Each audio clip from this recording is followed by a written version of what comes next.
perdón. 7 y 8. Terminamos. Teníamos que haber abarcado más. Yo diría, espero abarcar un poco más, pero vamos a pasar. Como Pepe ha empezado casi a la hora, yo creo que vamos a terminar temprano. Abre tu Biblia en Marcos y vamos a leer desde el versículo 9. Vamos a ir despacito porque hay bastantes cosas interesantes aquí. Cuando Dios te revela en la palabra de Dios, cuando Dios habla, muchos de nosotros queremos que Dios nos hable. ¿Tú quieres que Dios te hable hoy día? Amén. ¿Quieres que Dios te hable? ¿Quieres que de verdad Dios te hable? Amén. Lee su palabra.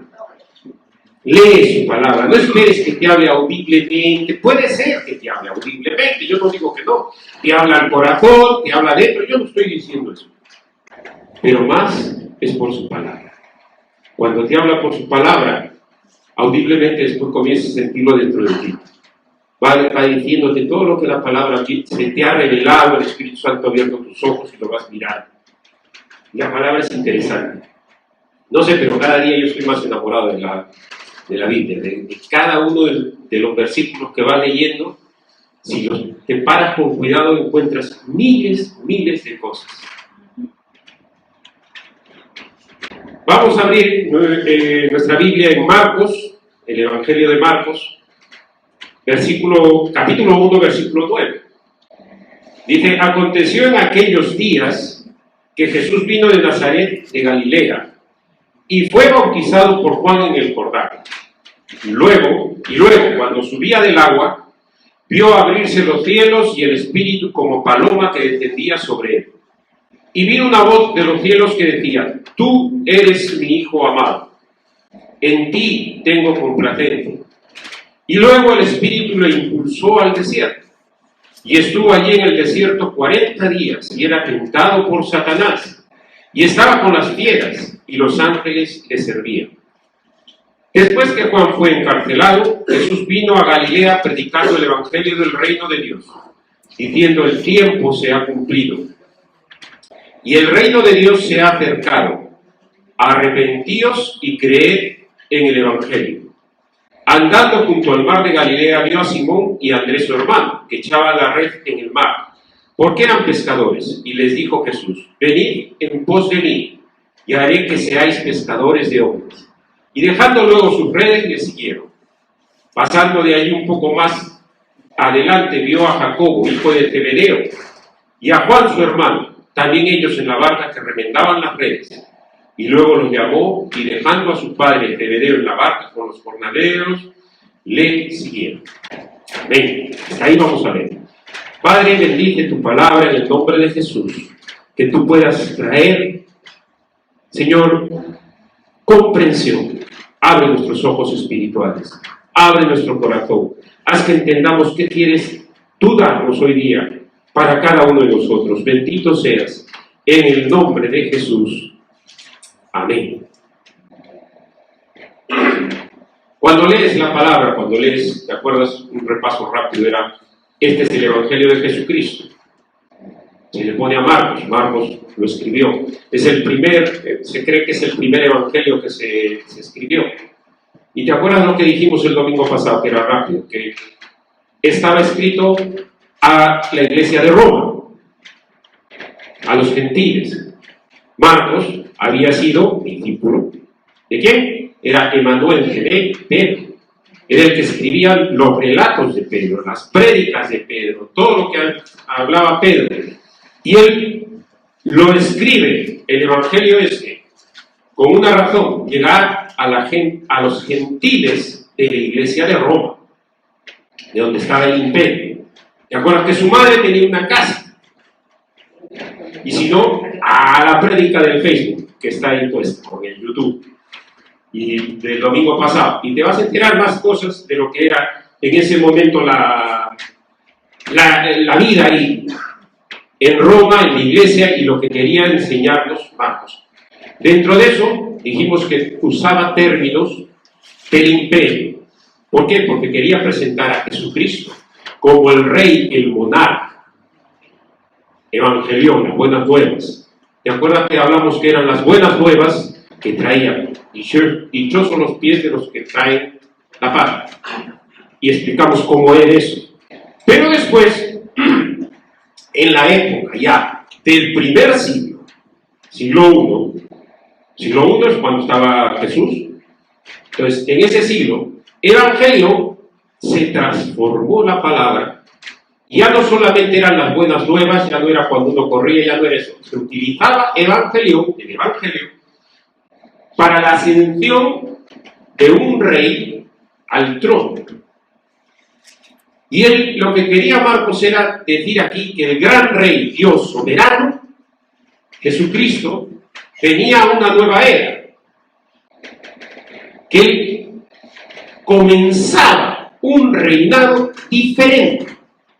Había un cambio de tiempo de lo que había sido todo el judaísmo, todo lo que se había predicado en las sinagogas. Él venía a hacer un cambio de tiempo. Por eso viene primero Juan el Bautista, y él lo pone a Juan el Bautista como el mensajero. ¿Para qué? Para abrir el camino del rey que viene, el monarca, Jesucristo. Y aquí nos presentamos en algo. Él comienza a demostrar, en todo este evangelio, él quiere demostrar que Jesús es el rey, el soberano, el que manda. Y va a ser entronizado. Y la entronización comienza con su bautismo. Jesús está en Galilea. Él está en Galilea y comenzamos en el versículo 9 que dice: aconteció en aquellos días que Jesús vino de Nazaret, de Galilea, y fue bautizado por Juan en el Jordán. Son como unos 150 kilómetros de distancia. Que él camina, que Jesús va y camina y va. ¿Por qué? Porque todo el mundo está yendo donde Juan. Juan está como 6 meses, más o menos dicen 6 meses los teólogos, los que estudian la palabra, dicen que más o menos 6 meses estaba Juan ya bautizando a la gente que venía. Y te acuerdas que su bautismo era duro, como decía, fuerte las cosas, arrepiéntanse. Y era un bautismo de arrepentimiento, no para perdón de pecados, simplemente dar la vuelta, cambiar. Ahora, después de 6 meses que Juan está ahí, de repente Jesús aparece. Y nos dice Marcos: aconteció en aquellos días que Jesús vino de Nazaret de Galilea y fue bautizado por Juan en el Jordán. El bautismo de Jesús es especial. ¿Por qué? Porque acá comienza a ver algo tremendo. Dice en el versículo 10: y luego, cuando subía del agua, vio abrirse los cielos y al Espíritu como paloma que descendía sobre él. Y vino una voz de los cielos que decía: tú eres mi Hijo amado, en ti tengo complacencia. Él viene de Galilea. Ahora, antes de ver la figura del bautismo de Jesús, porque tiene muchas connotaciones esa figura, que la vamos a ver después, vamos a ver de dónde venía. Galilea era una provincia. Estaba Nazaret y era Galilea. Había Galilea Baja y Galilea Alta. Si tú tienes una Biblia y atrás hay muchas que traen unos mapas. Bueno, esta no trae letra grande, pero la otra sí. Y está Galilea, Galilea Alta y Galilea Baja. Galilea, si sabes unos datos que hay, el pueblo de Israel se dividió en dos. El reino de Israel y de Judá se dividió en dos. Hubo una guerra en el Antiguo Testamento, que podemos estudiarla, y se divide en dos: el reino del norte y el reino del sur. Israel conquista Galilea. Israel conquista Galilea, pero más o menos en el año 722 antes de Cristo, dice que Asiria entra y conquista a Israel, conquista Galilea. Entonces, ¿qué hacen los asirios? En Galilea comienzan a llevar gente gentil, un montón de gentiles. Entonces, son llevados ahí esos gentiles. Y entonces se comienza a ver que era una ciudad de mezclas. Jerusalén estaba puro judío. Mantenían el templo, hacían los sacrificios. Estaban los fariseos. Los fariseos no podían ir, no era bueno ir a Galilea. Galilea no estaba bien. ¿Has visto esa película? ¿Cómo se llama? Bienvenidos al Sur, Bienvenidos al Norte. Hay dos versiones. No sé si la has visto en televisión. Es para reírse. Hay una que es italiana y es Bienvenidos al Sur. Y es de un hombre que es de correos y por hacer una estafa, por hacerse pasar por minusválido para que le den la mejor plaza, la oficina de correos frente al mar, en lo mejor, agarra y es descubierto por el que hace la encuesta para ver si era de verdad minusválido, y lo descubren y lo castigan y lo mandan al sitio más recóndito que hay. Un pueblito pequeño donde todo era malo, malo, malo, malo. Una región de Italia, ¿no? Una región donde se hablaba hasta diferente. Y decían, uff, lo peor, era la peor fama que había. No era cierto, pero era así. Alguna vez escuchó en Madrid, vete pa' Parla. Parla tenía mala fama. Y sigue teniéndola, pero ya menos. Ya menos. Ya estamos aquí. Somos los hijos de Dios. Y eso es bueno. Hay sitios donde se tenía mala fama. Y Galilea era eso. Y Jesús vivía allí. Nació en Belén, pero se crió en Galilea. Si ves en Juan 7, 41, Evangelio de Juan.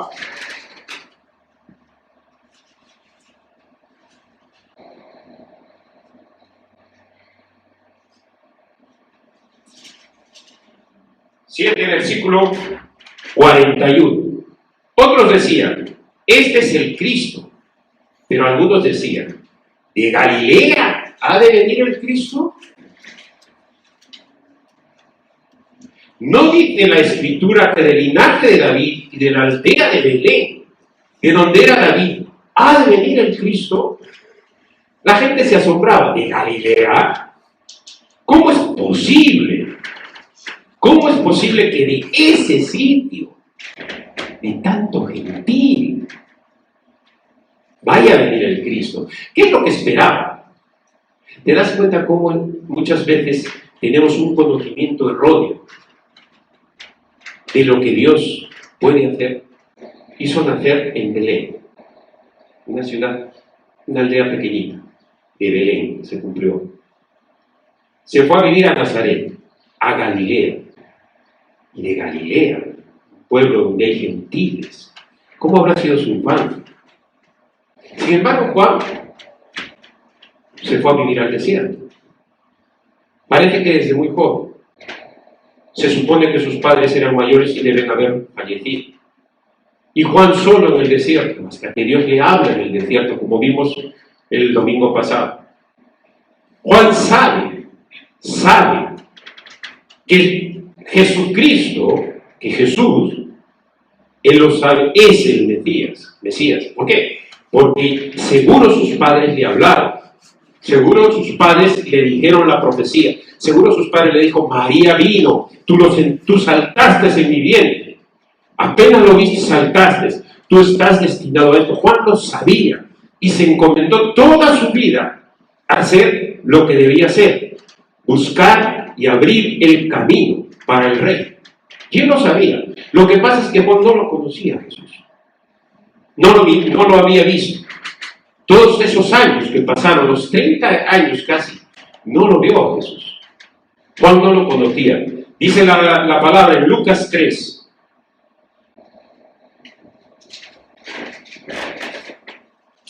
Evangelio de Lucas, capítulo 3, versículo 23. Vamos a usar mucha Biblia.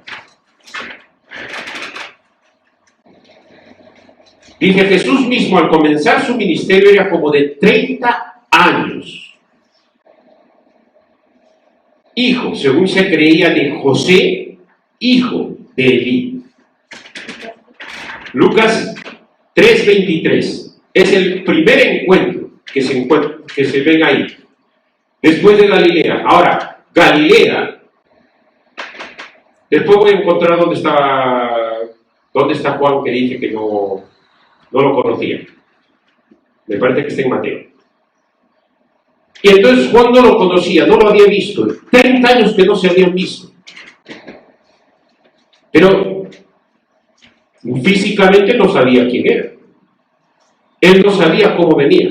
Y viene el momento donde Jesús sale de Galilea, camina 100 a 150 kilómetros para encontrar dónde está Juan bautizando. ¿Dónde está lo que están hablando tanto? Están viniendo los fariseos de un lado para mirar quién es este profeta que está abriendo el camino, que dice que hay otro que viene con más poder, que bautizará en Espíritu Santo. Y después viene el bautismo del Espíritu Santo, en Hechos, ¿te acuerdas? Cuando cae el Espíritu Santo. Todo tiene una correlación en la historia, en lo que hace Dios, desde el Génesis hasta el Apocalipsis, todo va correlacionado. Y cuando viene Jesús a la tierra, comienza y va a bautizarse para cumplir todo lo que Dios decía. ¿Dónde está ubicado?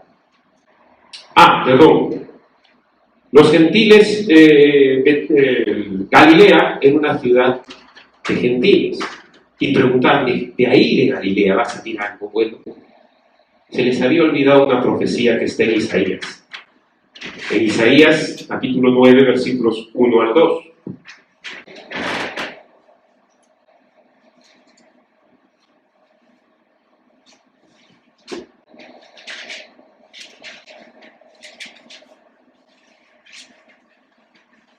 Dice, mas no habrá siempre oscuridad para la que está ahora en angustia, tal como la aflicción que le vino en el tiempo que livianamente tocaron la primera vez a la tierra de Zabulón y a la tierra de Neftalí.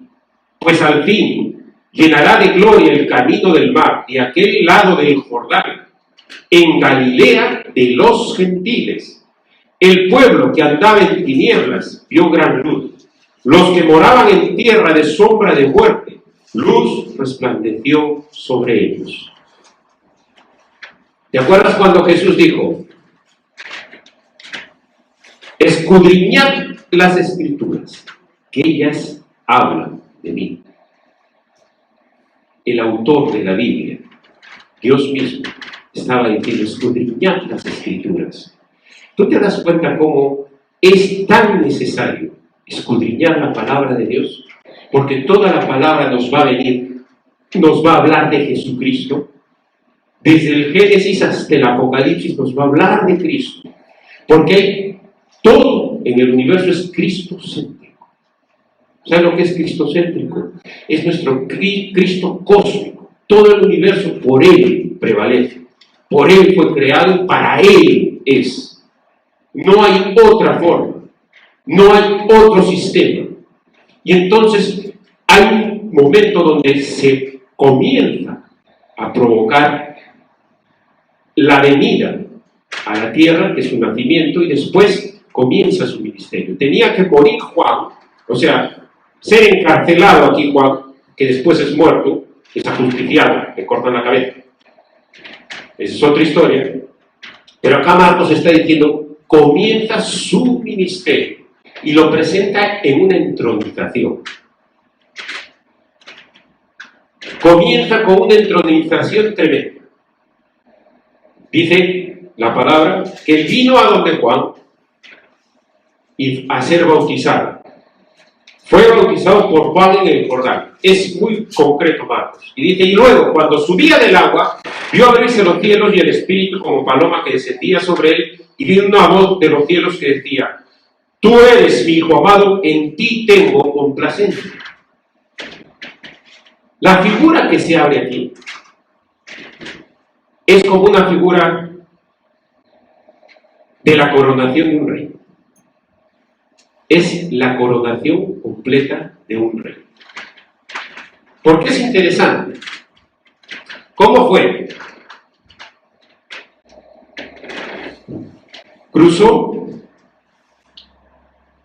llegó hasta el mar, si hubiéramos tenido, pero bueno.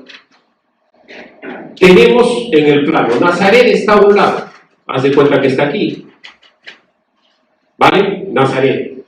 Galilea baja, Galilea alta, y hay un río que baja, el río Jordán. Acá comienza un lago, el lago de Galilea. Baja el río y acá está el mar Muerto. ¿Vale? Después lo buscas en tu Biblia. Cruza al Jordán y cerca aparece Batábara. Porque Juan, capítulo 1, versículo 28, nos habla de él. Nos dice dónde fue el bautismo.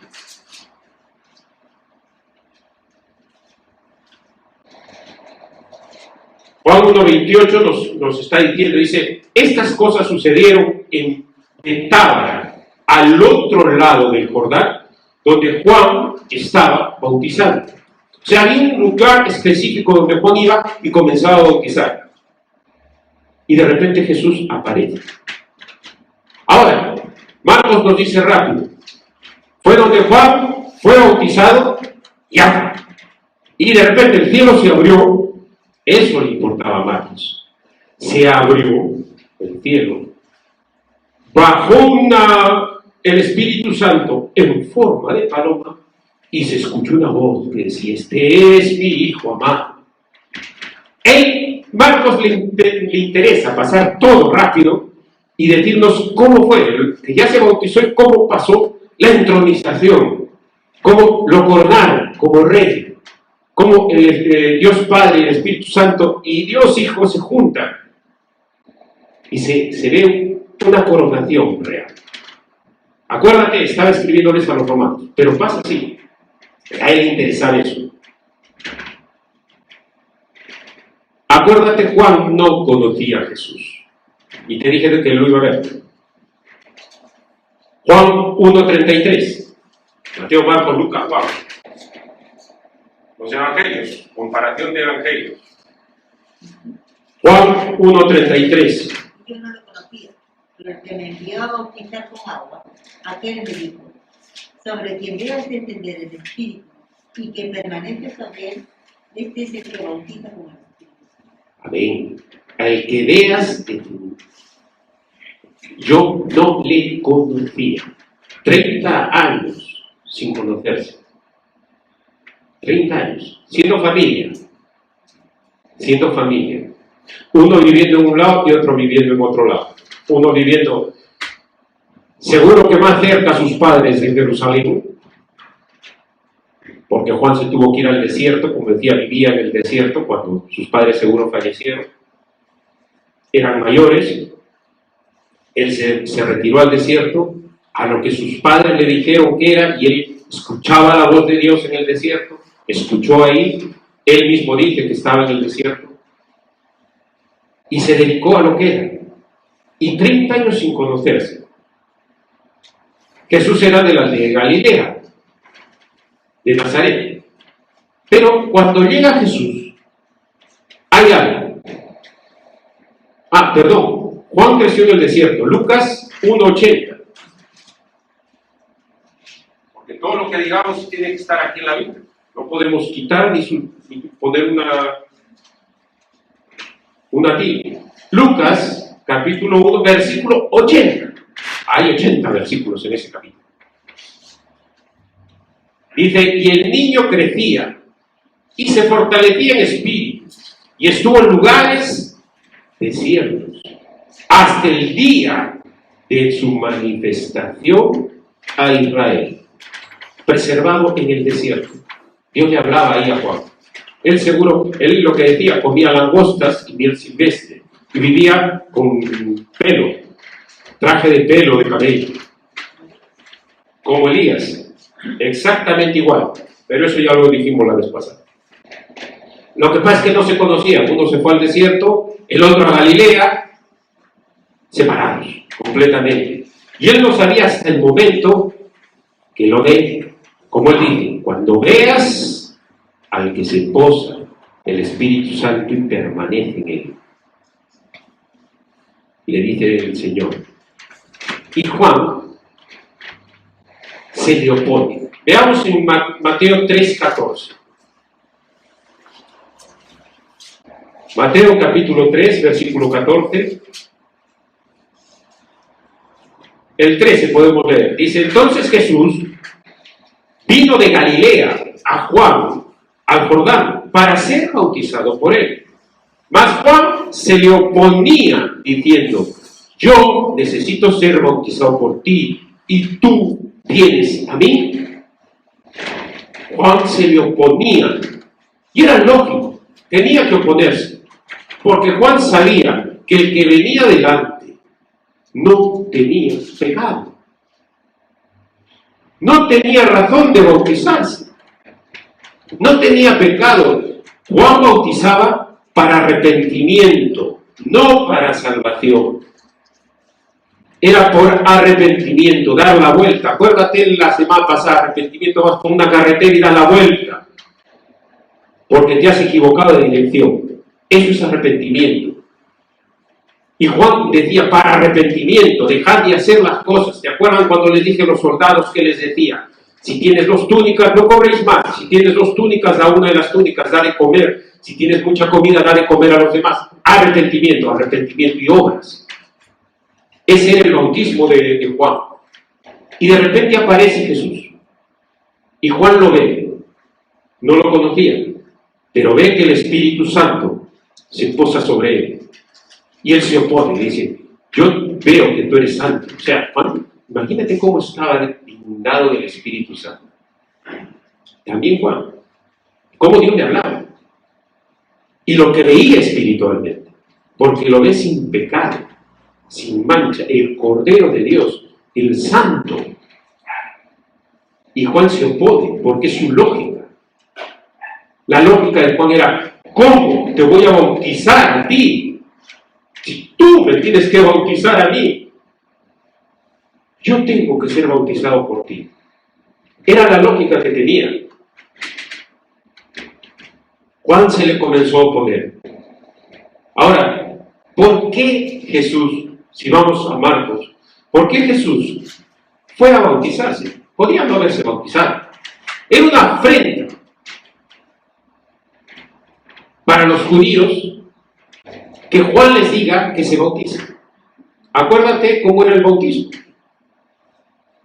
Los judíos hacían bautizarse a los gentiles cuando querían ser judíos. Para entrar a formar parte, les hacían una especie de bautismo, donde se lavaban y entraban a formar parte del pueblo judío. Pero los judíos no se bautizaban, tenían sus lavacros y esas cosas, pero no se bautizaban. ¿Por qué? Porque ellos eran el pueblo de Dios, los hijos de Abraham. Se circuncidaban, ya estaban en el pueblo, estaban metidos dentro del pueblo, eran hijos de Abraham. Pero no necesitaban bautizarse. De repente aparece Juan y les dice, tienen que bautizarse con arrepentimiento. Arrepentidos. Tienen que bautizar. Eso era su predicación. Y era una afrenta. Pero había judíos que entendían. Y seguían a Juan. Y seguían a Juan y se bautizaban. Y viene Jesús y dice, tengo que ser bautizado. Juan, aquí estoy, voy a ser bautizado. Juan le dice, no, me opongo, no puede ser, tú eres santo, tú no necesitas lavarte, no necesitas. Y dice, ¿para qué se tenía que bautizar Jesús? Para 2 cosas. Primero, Mateo, capítulo 3, versículo 15. Jesús le responde a Juan cuando se está oponiendo. Pero Jesús le respondió, deja ahora, porque así conviene que cumplamos toda justicia. Entonces le dejó. Cumplir toda justicia. ¿Sabes? Jesús cumplió todo. Cumplió el sábado, cumplió el bautismo, cumplió toda justicia. No había nada que se le reprochara. Siendo el dueño del universo, bajó, se encarnó. ¿Te acuerdas que una vez les dije la humillación y la exaltación? La humillación de Jesús de venir, de ser Dios, encarnarse y nacer como un ser humano, con humanidad y morir en la cruz. Y aquí está cumpliendo la justicia. Lo que para los judíos era lo peor, era una afrenta lo que estaba haciendo Juan. Él dice, yo voy a cumplir toda justicia.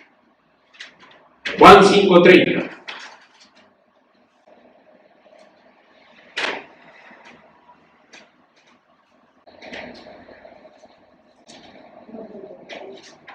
Capítulo 5, versículo 30. Acuérdate. No puedo yo hacer nada por mí mismo. Según oigo, así juzgo.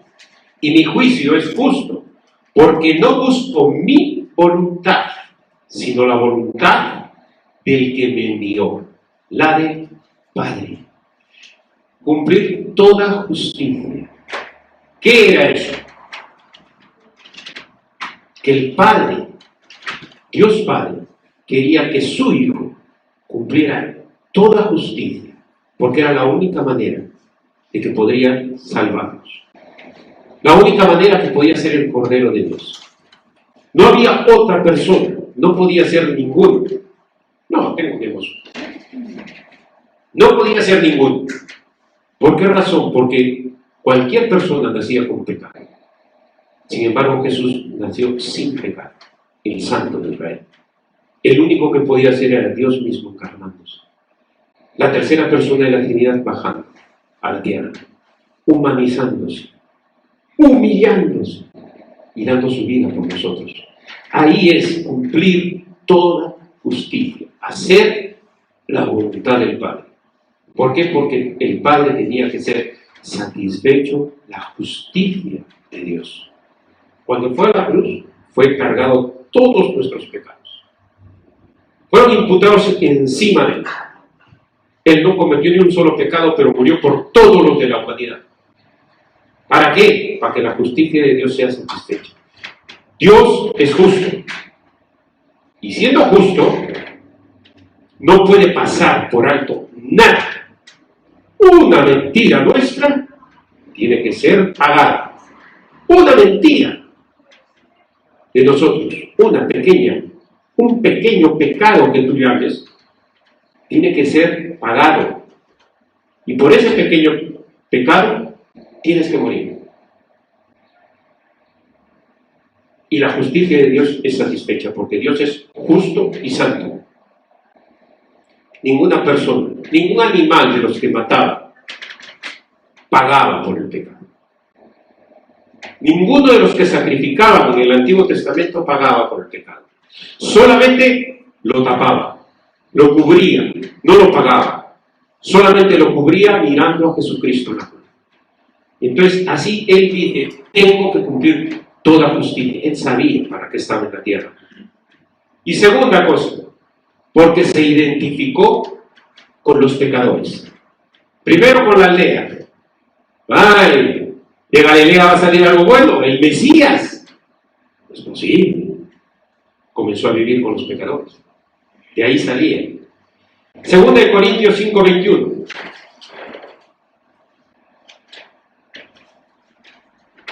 Pastora, ¿me ayuda? Segunda de Corintios 5:21.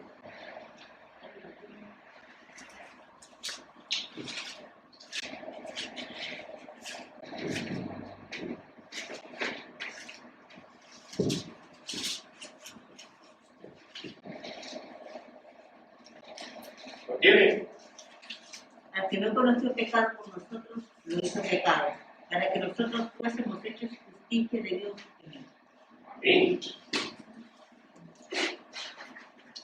Al que no conoció pecado, lo hizo por nosotros pecado, para que sea justicia por nosotros. ¿Te das cuenta? se identificó con nosotros. Isaías 53:12. Por tanto, dice, yo le daré parte con los grandes, y con los fuertes repartirá despojos, por cuanto derramó su vida hasta la muerte, y fue contado con los pecadores, habiendo llevado el pecado de muchos y orado por los transgresores. Se identificaba contigo y conmigo, tenía que haber una identificación clara. Por eso se bautiza. Por eso es que Él tiene que cumplir. Y no solamente por eso, sino porque el bautismo de Jesús comienza una etapa que es directamente le señala el ministerio a la cruz. Directamente le aclara que tiene que tener un ministerio directo hacia la cruz. Marcos 10:38.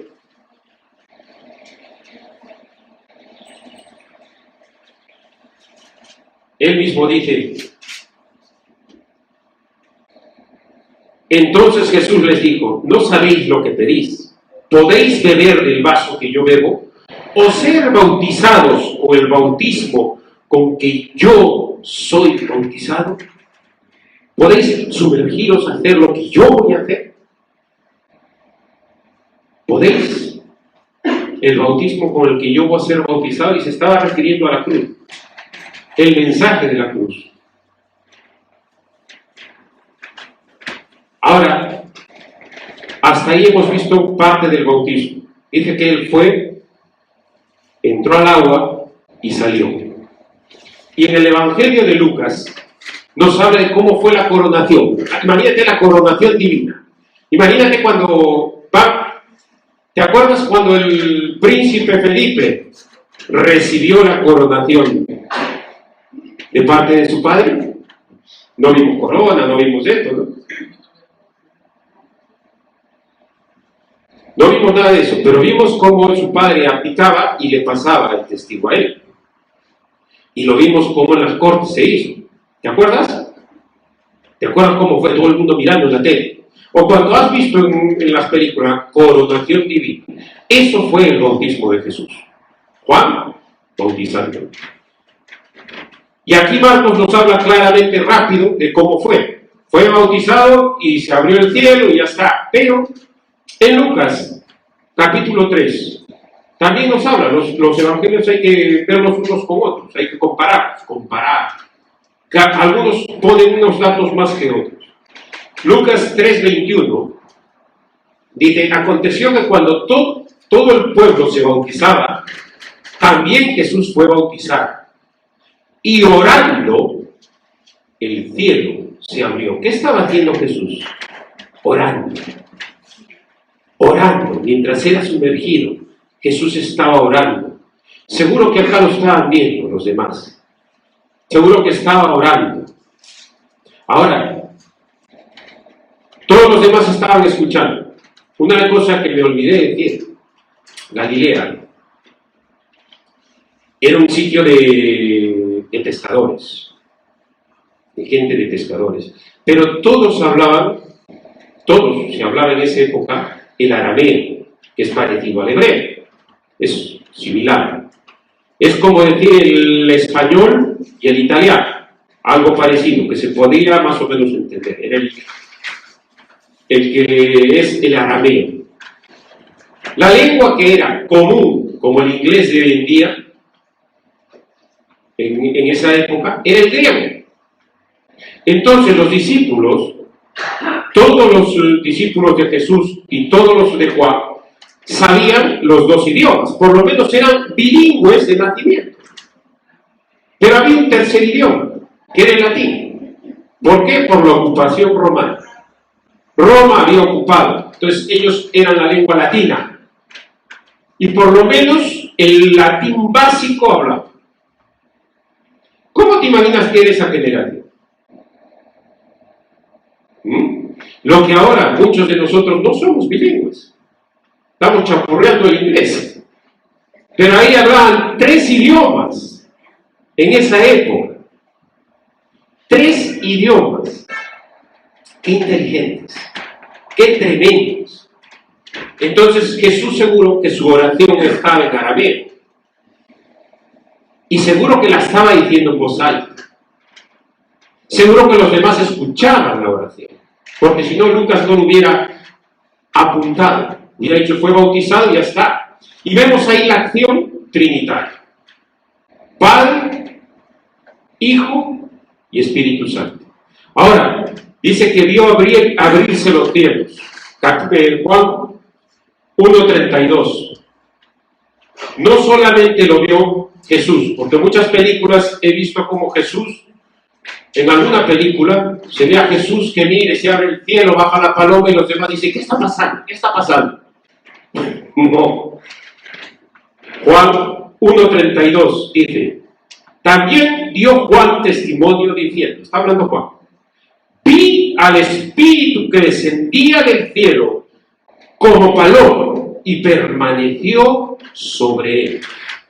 Ojo, no dice que bajó el Espíritu Santo en una paloma.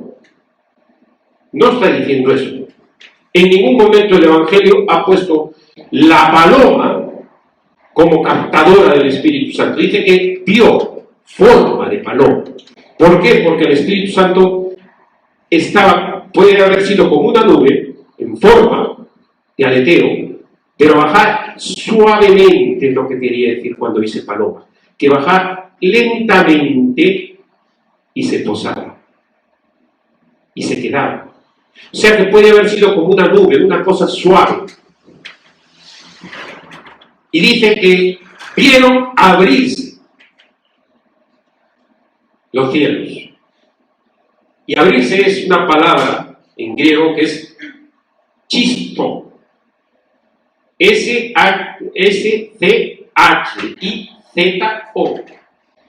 que quiere decir desgarrarse, romperse. O sea, no se abrió el cielo y bajó el Espíritu Santo, sino hizo ¡pum! Se abrió fuerte, se desgarró el cielo y el Espíritu Santo bajó suavemente. Mira la diferencia.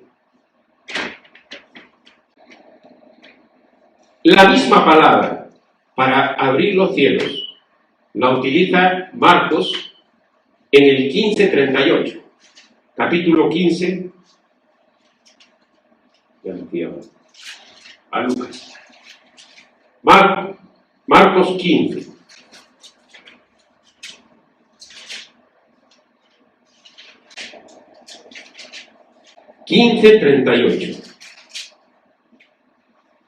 Dice, entonces el velo del templo se rascó en dos, de arriba abajo. ¿Te acuerdas cuando Jesús murió? El velo del templo eran 2 pulgadas de ancho.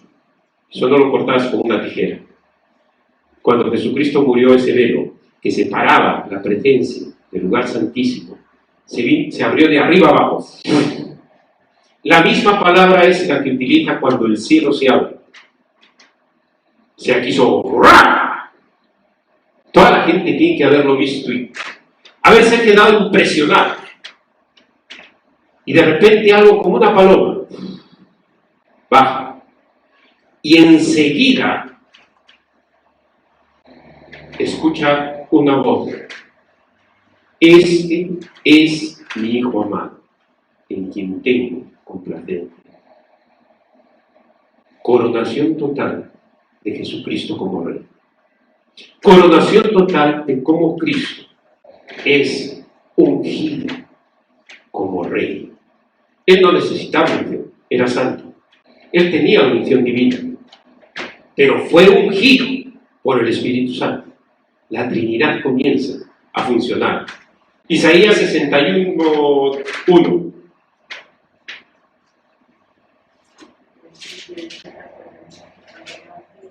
Porque me ha ungido Jehová, me ha enviado a predicar buenas nuevas a los abatidos, a vendar los quebrantados de corazón, a publicar libertad a los cautivos y a los presos, apertura en la cárcel. Necesitaba. ¿Te das cuenta cómo la Trinidad estaba funcionando en todo momento? Nunca separes Padre, Hijo y Espíritu Santo, es un solo Dios. Un solo Dios. 3 personas distintas. Y si vas entendiéndolo poco a poco, que es un misterio que no se puede entender del todo, pero sí se puede comprender parte. Aquí estás viendo cómo la entronación de Jesús, Dios mismo, la tercera persona, la segunda persona de la Trinidad, perdón, la segunda, está ahí y está siendo ungido por el Padre en ese mismo momento. ¿Por qué razón? Filipenses 2 nos habla, la carta a los Filipenses. Filipenses 2, del 6 al 7. Dice, y juntamente con él nos resucitó, y asimismo nos hizo sentar en los lugares celestiales con Cristo Jesús, para mostrar en los siglos venideros las abundantes riquezas de su gracia. No, estoy en Efesios, perdón. Filipenses 2, en que esta Biblia tengo que usarla más. Ya, perdón. El cual, ya, yo también me quedaba en 2 del 6 al 7, dice, el cual siendo en forma de Dios, no estimó el ser igual a Dios como cosa a que aferrarse. Cuando dice igual, dice de la misma sustancia. Por eso hay que estudiar el griego. Aquí dice misma sustancia, la misma sustancia, sino que se despojó a sí mismo tomando forma de siervo, hecho semejante a los hombres. Y dice, y estando en condición de hombre, se humilló a sí mismo, haciéndose obediente hasta la muerte y muerte de cruz. Por eso Dios lo exaltó. ¿Te das cuenta? ¿Te das cuenta de lo que hizo Jesús? La Trinidad funcionando. La Trinidad ahí. Él se despojó. Y la voz del Padre.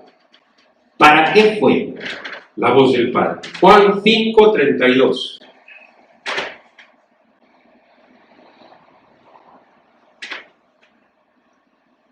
Otro es el que da testimonio acerca de mí. Y sé que el testimonio que da de mí es verdadero. Alguien tenía que dar testimonio. No era necesario que uno diga, este es el Mesías. No era necesario que Juan, este es el Cordero de Dios. No, tenía que ser alguien con potestad para declararlo rey. Y ese alguien era el Padre. La voz del Padre da testimonio delante de toda la gente. Yo me imagino cómo se habrán quedado. ¿Cómo se habrán quedado? ¿Cómo se habrá quedado Juan? ¿Cómo se habrán quedado todos los demás? Juan 1:1, ¿te acuerdas lo que dice? En el principio era el Verbo, y el Verbo era con Dios, y el Verbo era Dios. Una persona de la Trinidad tenía que dar testimonio, y ese fue el Padre, y el Espíritu Santo comenzó a trabajar ahí, ungido. La Trinidad misma trabajaba. Trabajó en el nacimiento, trabajó en el bautismo, trabajó, no, mi amor, está bien, gracias, trabajó en ese momento y trabajó siempre hasta la muerte de la cruz y cuando resucitó. Siempre la Trinidad, el poder del Espíritu Santo lo hizo libre de la tumba. Los tres trabajando continuamente, los tres juntos en armonía. Vamos al versículo 12 de Marcos 1:12. Dice, y luego el Espíritu le impulsó al desierto, y estuvo allí en el desierto 40 días, y era tentado por Satanás, y estaba con las fieras, y los ángeles le servían. Las ferias no. Ya me lo imagino ahí. Perdón, con canela ahí. Están las fieras, no las ferias. Juan, capítulo 1, versículo 12 y 13. Juan 1. Juan 1. No, perdón, Marcos 1. Marcos 1, estamos de uno, ¿cómo va la cabeza?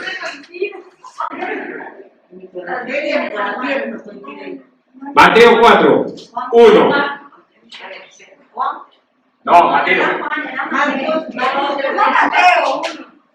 A ver, hemos leído Marcos, capítulo 1, versículos 12 y 13. Ese es nuestro... Es los versículos principales. Claro, estamos en el Evangelio de Marcos. Solamente que con los otros, comparando con otros evangelios, vamos sacando más datos. Mateo 4:1. Dice, entonces Jesús fue llevado por el Espíritu al desierto para ser tentado por el diablo. Ahora, vas para ser probado. ¿Quién lo impulsó al desierto? El Espíritu Santo. Acaba de ser coronado rey. Tiene que ser probado. Tiene que pasar la prueba de fuego. Y el Espíritu Santo mismo lo lanza al desierto, lo empuja. Dice la palabra, peirazo. La palabra es peirazo, que significa probar, poner a prueba, ver que pase. La prueba es como un examen, donde Jesús tiene que ir, donde tiene que entrar. Y lo manda al desierto. Es un desierto lleno de piedras, lleno de rocas, no tiene tanta arena. Y dice que tiene más o menos un 55 kilómetros por 25 de ancho. O sea, 55 kilómetros de largo por 25 de ancho. Y Jesús se va solo. El Espíritu Santo lo lanza y va solo. Y comienzas a ayunar 40 días. 40 días para pasar la prueba. Dice Marcos que habían fieras. Ahora, 40 días de noche, sin luz, sin nada que abrigarse, sin comer, con las fieras, no las fieras del campo, eran leopardos, zorras, chacales, cerdos salvajes y posiblemente leones, porque antiguamente había leones en la zona esta. Pero no se sabe si en la época de Jesús había. Eso es un dato claro. Pero sí había leopardos, zorras, chacales y cerdos salvajes. Ahora, 40 días. Una de las pruebas que Dios le hace pasar. 40 días de ayuno. No es la primera vez que alguien ayuna 40 días. Jesús pasa la misma prueba que otros le habían pasado. Uno de ellos fue Moisés. Eso solamente apúntalo, no lo buscamos. Es Éxodo 34:28. Y el otro que habla en el Antiguo Testamento fue Elías. Primera de Reyes 19:8. Dios le dije, come. Comió Elías y 40 días después no comió. O sea, comió ese día y de ahí al siguiente día 40 días de ayuno. Hasta que quiso morir. Le entró la depresión, no podía, era humano. Pero Jesús pasa los 40 días con las fieras, con la soledad, solamente ahí para pasar la prueba. Era su momento de prueba. El rey coronado tenía que pasar. ¿Y te acuerdas? Marcos no nos dice, pero Mateo y otros, y Juan nos habla de cuáles fueron las tentaciones. Se le apareció Satanás, lo comenzó a tentar, dice, para ser tentado por Satanás. Pero hay 3 tentaciones principales que nos describen los otros evangelios. Y una fue el hambre. Ya estaba decayendo Jesús ahí, su humanidad sentía hambre. Sentía hambre. Y el diablo le dice, haz que esas piedras se conviertan en pan. ¿Tienes hambre? Haz que se conviertan en pan. El hambre, la necesidad humana. Jesús comenzó a sentir lo que era una necesidad humana. ¿Te acuerdas que dijo que fue tentado en todo, pero sin pecado? Necesidad humana. ¿Cuántas veces has necesitado tus cosas? ¿Cuántas veces has necesitado algo? He dicho, Señor, ¿por qué no me escuchas? O una necesidad como el hambre. Pobres niños, están muriendo. Necesidad humana. La segunda, si me adoras, te doy todos los reinos de la tierra, me han sido entregados a mí. Yo te los puedo dar, si tú me adoras. No pasa nada, no pases la cruz. No necesitas ir a la cruz. Eres Dios. Si me adoras, yo te devuelvo todos los reinos. Te los doy. Me han sido entregados a mí por Adán y Eva. Yo te los puedo entregar de nuevo. Solamente adoración. Llévame hasta tu nivel. Súbeme. Súbeme un poquito más. El dominio. ¿Cuánta gente quiere dominar a las demás? ¿Has visto alguna vez las tentaciones de dominar a la gente? ¿Cuánta gente domina a otra? Hay casos, hay muchos casos que psicológicamente manejan a la gente y la quieren dominar. Es una de las tentaciones más grandes del ser humano. Por eso los dictadores, por eso la gente que domina a otros o mentalmente los comienza a seducir. Hace poco había unos casos ahí en Barcelona de uno que abusaba de las mujeres, de los niños. Dominio, dominio, dominio. La política, dominio, dominio, dominio. Todas esas tentaciones era el dominio. Y la otra lo llevó hasta el pináculo del templo más grande. Hasta el templo. Lo llevó. Lo subió al pináculo del templo y le dijo, imagínate, desde el desierto de Galilea hasta Jerusalén. Encima del templo. Dijo, tírate. Porque dije que tus ángeles no dejarán que caigas al suelo.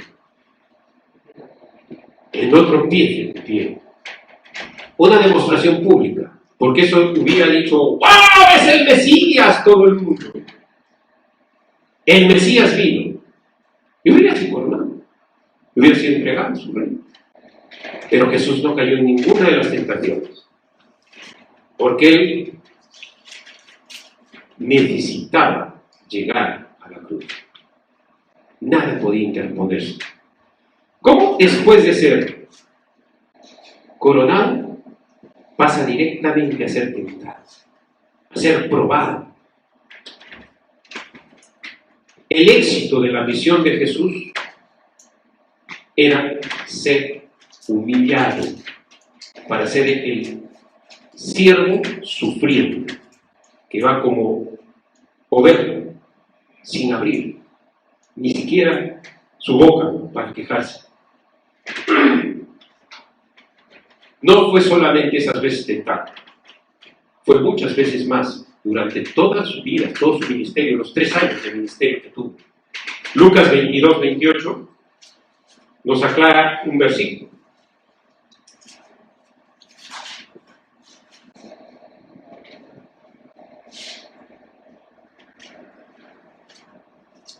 Lucas capítulo 22, versículo 28 dice, pero vosotros sois los que habéis permanecido conmigo en mis pruebas. Les está diciendo a los discípulos, o sea que ¿cuántas veces Satanás lo tentó? Cada vez, esa fue la tentación más fuerte. Pero ¿cuántas veces más durante su ministerio en la tierra comenzó Satanás, otra vez lo tiento, otra vez lo tiento, otra vez lo tiento? Pobre, de verdad, creo que ninguno de nosotros hubiera pasado. Y Marcos nos dice,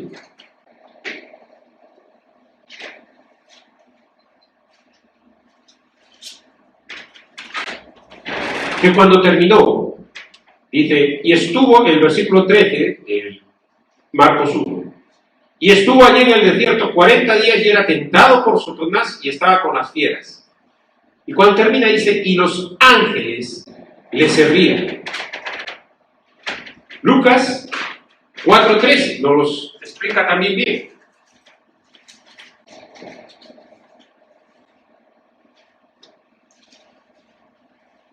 Y cuando el diablo hubo acabado toda tentación, se apartó de él por un tiempo. Y lo más bonito de aquí es que dice que los ángeles lo servían. Y la palabra es diaconeo. Y la traducción que hay quiere decir, el verbo proveía alimento. Ya imagínate, los ángeles le comenzaron a servir. Los ángeles, una vez terminada la tentación y Satanás se alejó, la recompensa fue que los ángeles mismos comenzaron a servir. ¿Sabes qué son servidores? Son siervos, son mensajeros de Dios. Los tenemos aquí al lado. Acuérdate, las prédicas esas donde el ángel está aprendiendo de nosotros porque no entiende cómo, por el ser humano, Jesucristo vino a morir por nosotros, Dios mismo. No le llega a entender los ángeles, no llegan a comprenderlo del todo y aprenden de nosotros por qué la evangelización y todo eso. Entonces, cuando termina es la tentación, es que el rey que es comisionado, Marcos quiere decir que ahora es un monarca conquistador, ha conquistado la tentación. Se ha levantado como, me encomendaron una tarea, ya estoy preparado para afrontarla. Ahora sí estoy preparado. Humanamente, mi humanidad ha pasado la prueba. No su divinidad. Estamos hablando que Jesús es 100% Dios, 100% hombre. Y todo lo que hizo, lo hizo bajo el Espíritu Santo, la unción del Espíritu Santo. Así que 100% Dios, 100% hombre, y no podemos separarlo. Cuando Jesús comienza el ministerio, justo es cuando Juan ha terminado el suyo. Ya está encarcelado.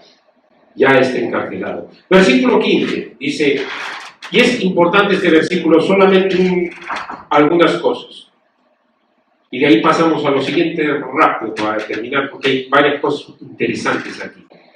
Dice, diciendo, el tiempo, después de que Juan fue encarcelado, Jesús vino a Galilea predicando el evangelio del reino de Dios. Comienza el ministerio Jesús. Ya Juan, ya no está. Está encarcelado. ¿Ahora qué hace? Jesús dice, ahora yo comienzo. ¿Dónde va? A Galilea. Vuelve. Vino a Galilea predicando el evangelio del reino de Dios. ¿Te acuerdas que predicaba Juan? Arrepentidos. Y ahora dice, el tiempo se ha cumplido y el reino de Dios se ha acercado. Arrepentíos y creed en el evangelio. Esa no era la predicación de Juan, porque no era el momento. Sin embargo, Jesús viene y dice el tiempo. Y hay dos palabras para tiempo. Una es kairos y otra es cronos. Nuestro tiempo de la hora. Y ahora, ¿qué tiempo es? ¿Qué cronos tenemos? Pero cuando dice kairos, es el tiempo de Dios. Es el momento. Tiempo kairos. Aquí dice, es el momento. Por eso es que la Biblia dice que en su tiempo, el kairos de Dios, Jesús vino a la tierra. No tenía que venir antes, ni tenía que venir después. Justo en el tiempo preciso. El tiempo que Dios marca. El kairos de Dios. Y él decía, el reino se ha acercado. ¿Por qué? Porque él es el rey. ¿Y dónde va el rey? Está su reino. ¿Te das cuenta de lo que está diciendo? Ahí a los judíos les estaba diciendo, a toda la gente les estaba diciendo, soy el rey, yo soy el Mesías, mi reino está aquí, donde yo voy está. ¿Has visto la gente? Cuando tenemos temor, no entres a ese sitio, cuidado, no vayas por ahí, malas cosas. Yo no estoy intentando a nadie, pero yo digo, yo me imagino que cuando yo voy, donde piso, se hace luz, porque el Espíritu Santo va conmigo. Y tú tienes que pensar igual. Donde tú vas, el Espíritu Santo está lleno. Yo me acuerdo que en Colombia, en las conferencias, una vez Tuvimos que salir, la pastora se puso mala, salimos. Y como nos llevaban en autobús de un lado a otro, de un lado a otro, no nos dejaban salir. Nunca sueltos. ¿Qué hicimos? Nos vamos, ¿sabes por dónde? Sí, vámonos. Nos bajamos y nos salimos y estaba oscuro. Y la gente, y nosotros bien vestidos ahí, ahorita nos atacan, decíamos, asustados. Pero cuando pasan esas cosas vas pensando y dices, donde yo voy, va el Espíritu Santo. Y no va a haber nada. ¿Qué? Cobramos todo el trayecto porque somos humanos.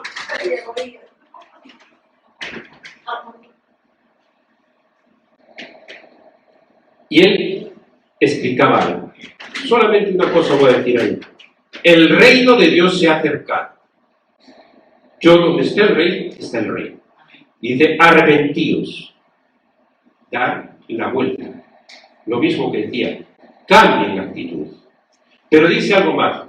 Y creed en el Evangelio. Hay formas de creer.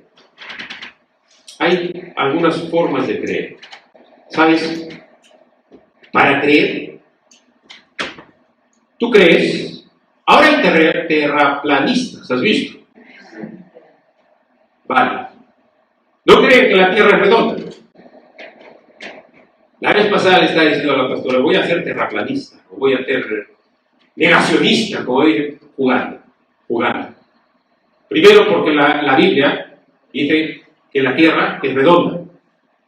No era necesario que salga fuera un cohete a sacarle una fotografía, ni verlo con un telescopio, ni sacarle desde la base internacional sacar las fotos.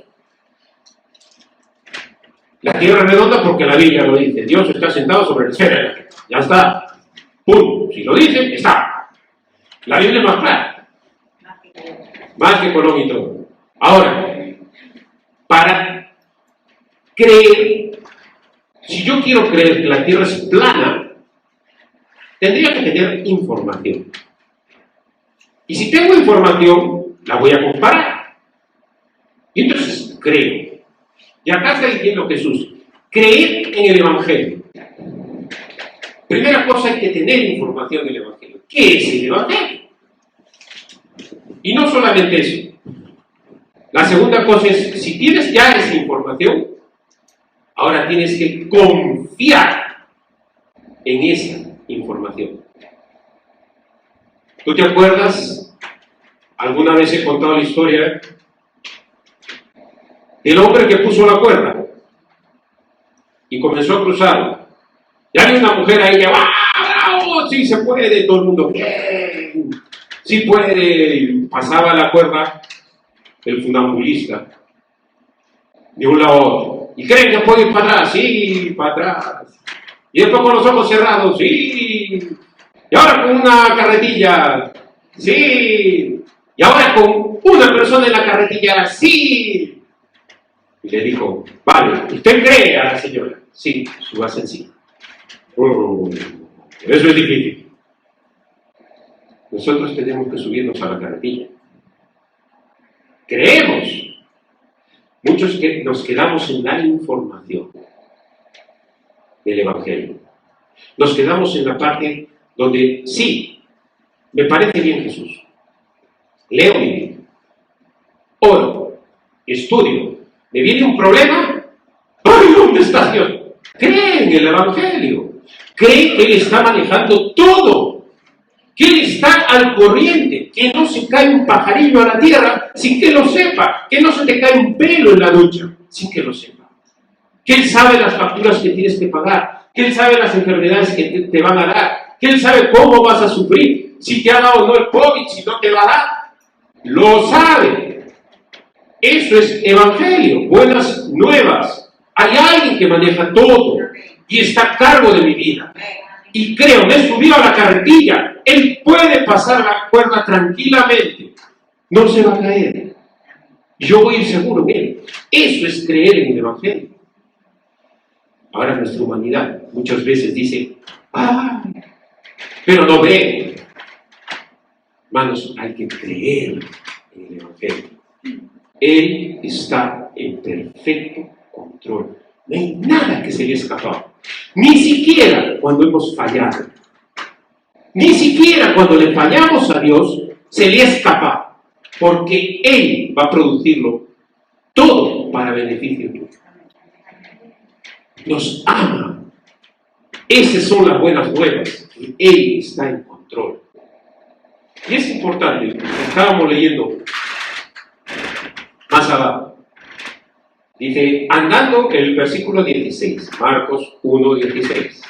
Andando junto al mar de Galilea, vio a Simón y a Andrés su hermano, que echaban la red en el mar porque eran pescadores. Y les dijo Jesús, venid en pos de mí y haré que seáis pescadores de hombres. Y dejando luego las redes, le siguieron. Dice, pasando de allí un poco más adelante, vio a Jacobo, hijo de Zebedeo, y a Juan su hermano, también ellos en la barca que remendaban las redes. Y luego los llamó, y dejando a su padre Zebedeo en la barca, con los jornaleros, le siguieron. Hasta ahí hemos leído antes. Simón y Andrés, hermanos, volvieron a faenar. ¿Quiénes eran Simón y Andrés? ¿Dónde estaban? Date cuenta cómo eran. Simón, Andrés, nos habla de 4 personajes. Jacobo, hijo de Zebedeo, y Juan su hermano. 2 y 2, 4. Si tú indagas un poco en la Biblia, dices, sí, claro, acá había una barquita y la otra estaba más allá. Las barcas estas medían mínimo 8 metros, donde podía caber un montón de gente. 8 metros de largo. ¿Cuánto tiene este salón de largo? Imagina. 8 metros de largo. No eran barcas pequeñas. Entraba gente.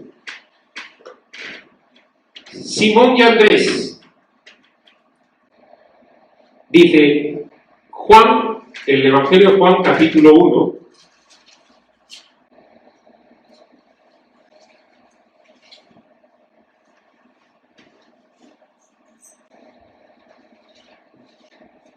Capítulo 1, versículo 35 al 42 dice: el siguiente día, otra vez estaba Juan y 2 de sus discípulos, está hablando de Juan el Bautista, y mirando a Jesús que andaba por allí, dijo: he aquí el Cordero de Dios. Le oyeron hablar los 2 discípulos y siguieron a Jesús. Y volviéndose Jesús y viendo que le seguían, les dijo: ¿qué buscáis? Ellos le dijeron: Rabí, que traducido es maestro, ¿dónde moras? Les dijo: venid y ved. Fueron y vieron dónde moraba, y se quedaron con él aquel día porque era como la hora décima. Andrés, hermano de Simón Pedro, era uno de los 2 que habían oído a Juan, y habían seguido a Jesús.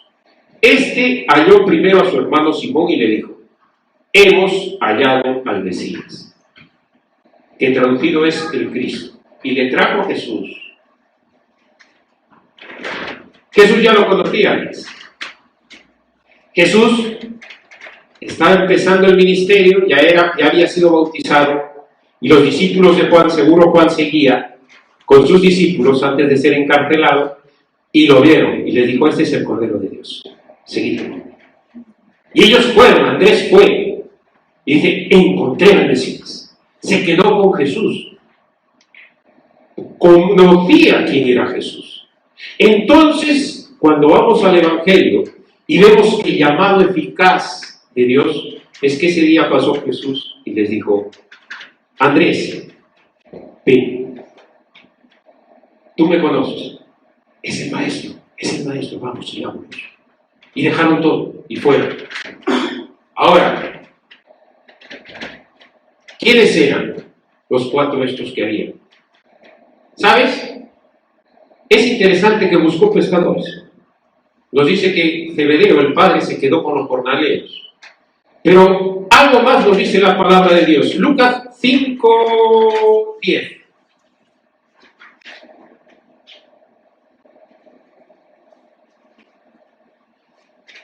Y asimismo dice, de Jacobo y Juan, hablando de los dos, hijos de Zebedeo, que eran compañeros de Simón. Pero Jesús dijo a Simón, no temas, desde ahora serás pescador de hombres. Eran compañeros. En otra traducción dice que eran socios. Tenían una sociedad grande de pesca. No eran simplemente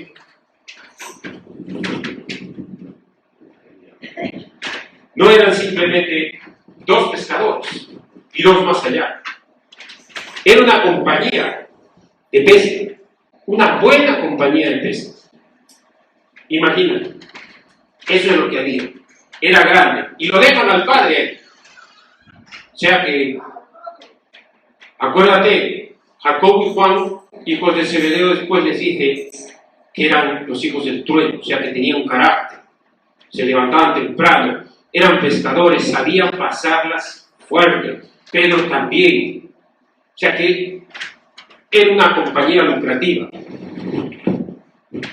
Simón tenía su propia casa. En esa época era difícil tener una casa buena. Tenía una buena casa en Cafarnaúm. Lucas 4:38 nos lo cuenta. Dice, entonces Jesús se levantó y salió de la sinagoga y entró en casa de Simón. La suegra de Simón tenía una gran fiebre y le rogaron por ella. ¿Dónde fue? A la casa de Simón. Simón tenía su propia casa donde estaba su suegra. Ahí en Cafarnaúm, era un buen sitio. Juan, el hijo de Zebedeo, era conocido por uno de los sumos sacerdotes. ¿Por qué? Porque en Juan 18:15 nos habla de cómo era Juan capítulo 18, versículo 15. Jesús está siendo juzgado, están ahí, pasaron los 3 años, y en el 15 dice, y seguían a Jesús Simón, Pedro y otro discípulo. Y este discípulo era conocido del sumo sacerdote. Y entró con Jesús al patio del sumo sacerdote. ¿Qué versículo? Juan 18:15.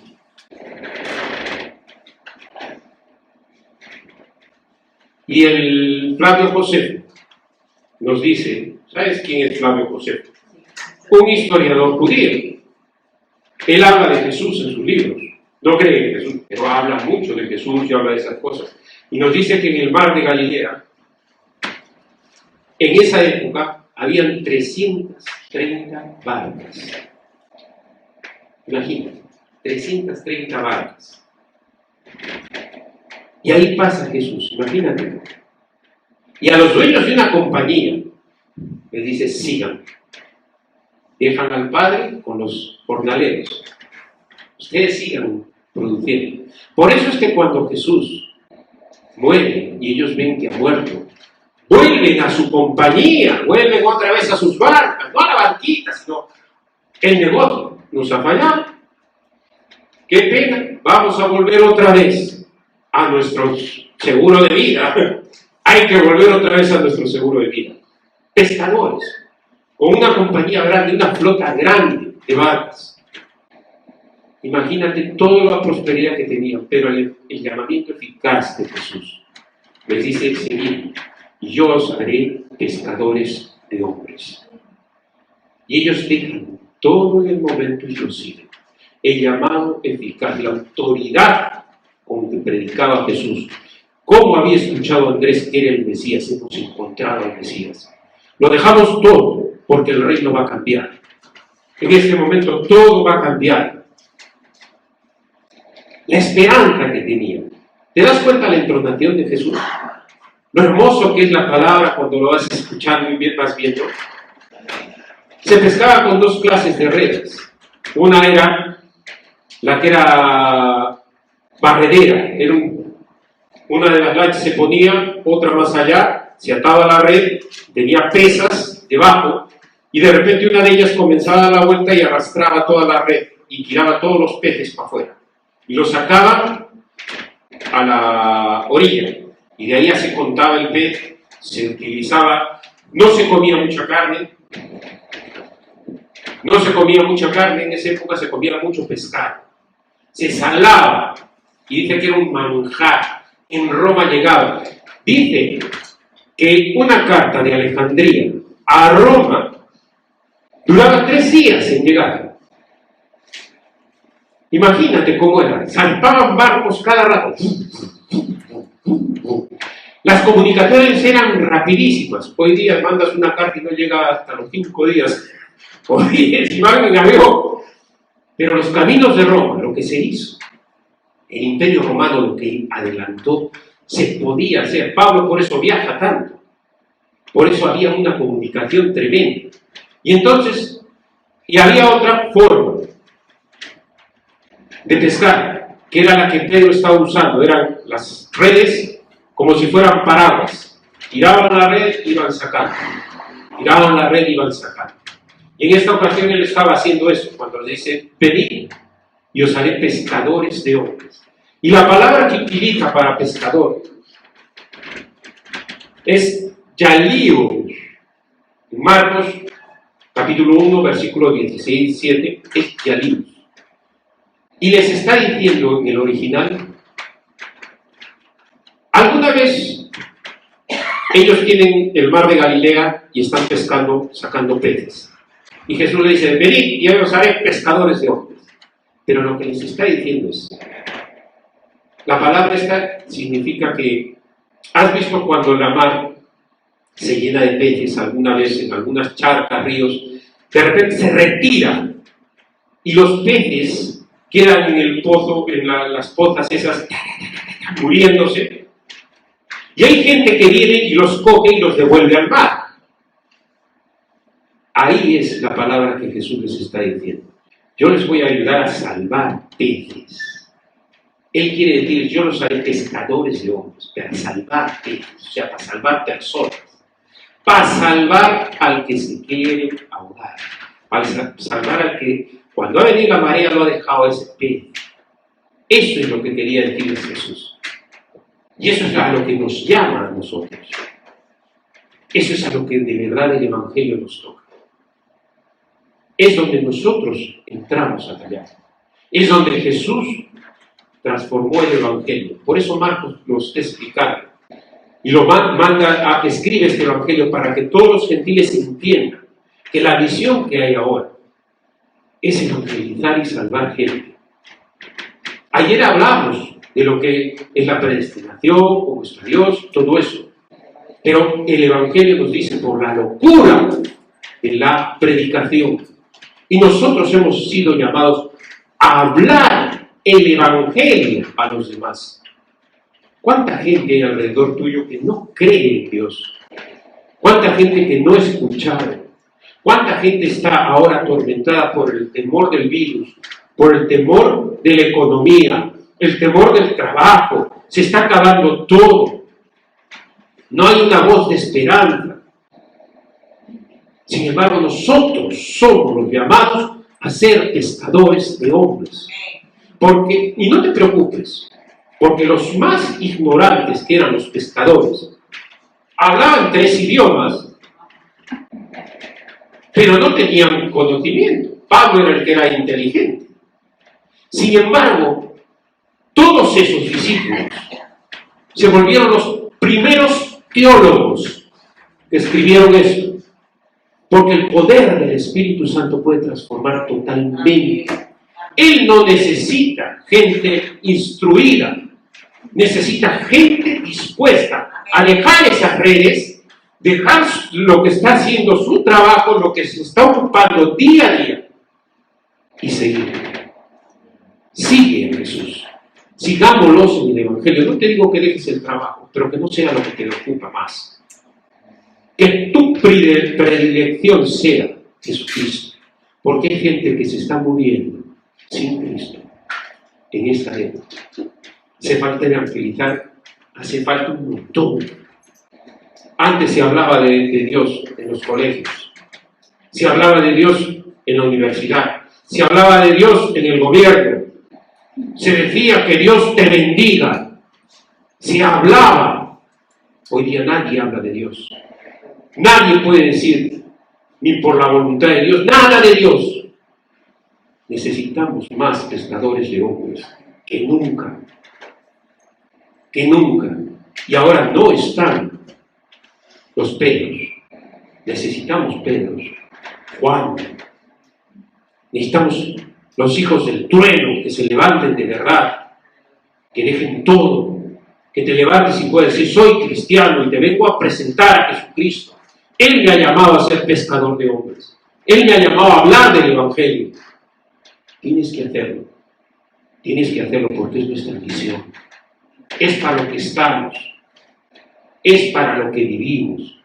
Es el kairos de Dios, el tiempo de Él. Hoy es el tiempo de Él. Así que ponte de pie, vamos a orar. Voy a pedirle a Tania, nuestra oradora, que nos guíe en oración y que Dios nos haga pescadores de hombres. Que esta semana tengas oportunidad de hablarle a alguien de Jesucristo. No para que lo traigas a la iglesia, que se vaya cualquiera. A mí me da lo mismo, hay que predicar el Evangelio. No estamos para coger adeptos, estamos para ser discípulos, que eso es otra cosa. Que Dios nos guíe donde quiera, pero hay que salvar gente. Que conozcan lo que es el Evangelio de verdad.